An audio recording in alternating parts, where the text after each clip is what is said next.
গাজায় ইসরায়েলি আগ্রাসনে মোট মৃত্যু ৩৪,০০০ ছাড়িয়েছে। এর মধ্যে শুক্রবার নিহত হয়েছে ৪২ জন ফিলিস্তিনি। এদিকে গাজায় যুদ্ধবিরতির চুক্তি নিয়ে আলোচনা করতে তুরস্কের প্রেসিডেন্ট রিসেপ তাইয়েপ এরদোয়ানের সাথে বৈঠক করবেন হামাস নেতা ইসমাইল হানিয়ে।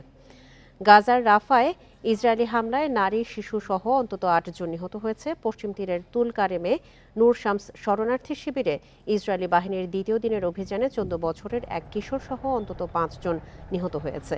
রাফায় আরও সেনা মোতায়েন করেছে ইসরায়েল। এদিকে পশ্চিম তীরে ফিলিস্তিনিদের ওপর সহিংসতা চালানো ৪ ইসরায়েলি দখলদার ও ২টি ইসরায়েলি প্রতিষ্ঠানের ওপর নিষেধাজ্ঞা দিয়েছে ইউরোপীয় ইউনিয়ন ও যুক্তরাষ্ট্র।